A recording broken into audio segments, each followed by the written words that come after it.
ठाकरे ही सगळी होळी करण्याचा प्रयत्न आपल्याला होताना पाहायला मिळणार आहे आणि त्या प्रामुख्यानं कुठंतरी जे कार्यकर्ते आहेत त्यांना ऊर्जा देण्याचा प्रयत्न या सगळ्या आंदोलनातनं होताना पाहायला मिळणार. मागील काही दिवसांमध्ये पाहिलं तर अनेक पक्षाला मोठ्या प्रमाणात आपल्याला गळती लागल्याचं चित्र हे पाहायला मिळत होतं. प्रामुख्यानं शिंदे गट असेल तिकडे ओढा मोठ्या प्रमाणात ठाकरे गटातील कार्यकर्त्यांचा वाढलेला होता. अनेक माजी नगरसेवक हे कुठंतरी शिंदेंच्या गळाला लागलेले होते.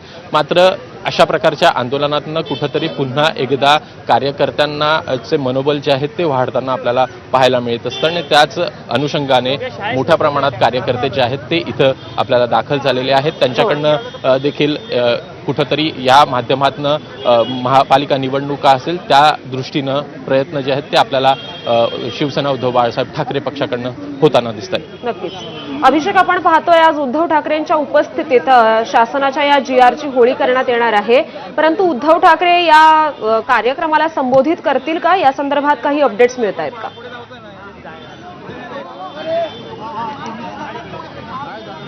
नक्कीच उद्धव ठाकरे हे या कार्यक्रमाला आपल्याला संबोधित करताना पाहायला मिळणारच आहे. मात्र त्या आधी पाहायचं तर कुठेतरी या शासन निर्णयाची होळी देखील आपल्याला होताना दिसणार आहे.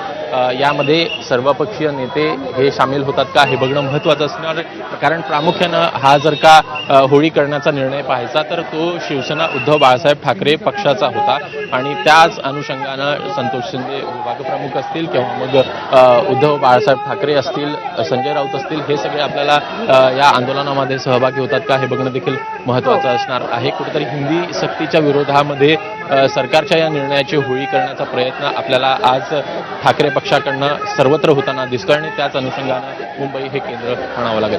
बरं अभिषेक, आपण पाहतोय मनसेचे नितीन सरदेसाई पोहोचलेले आहेत आणि त्याचबरोबर उद्धव बाळासाहेब ठाकरे गटाचे देखील अनेक नेते तिथे उपस्थित आहेत, परंतु महाविकास आघाडीतील इतर पक्षांकडून या कार्यक्रमाला कशा प्रकारे प्रतिसाद मिळतोय? काँग्रेस किंवा राष्ट्रवादीचे कुणी तिथे उपस्थित आहेत का?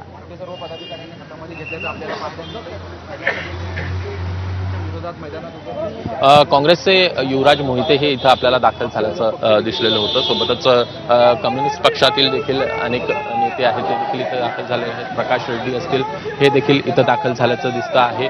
सोबतच काँग्रेसचे जे प्रदेशाध्यक्ष आहे हर्षवर्धन सपकाळ हे देखील थोड्याच वेळात आपल्याला इथं या कार्यक्रमासाठी दाखल होताना पाहायला मिळणार आहे. त्यांच्याकडनं देखील सांगण्यात आलेलं होतं की ते स्वतः इथं दाखल होतील आणि त्यामुळेच त्यांची देखील प्रतीक्षा आहे ते देखील आपल्याला इथं दाखल होताना पाहायला मिळणार आहे. एकूण भाजप असेल किंवा मग शिवसेना असेल हे दोन पक्ष जर सोडली किंवा मग राष्ट्रवादी काँग्रेस पक्ष सोडला तर ही तिन्ही पक्ष सोडता जे इतर सगळे पक्ष आहेत त्यांचे प्रतिनिधी आपल्याला इथं दाखल झाल्याचं दिसतं आहे सध्याला.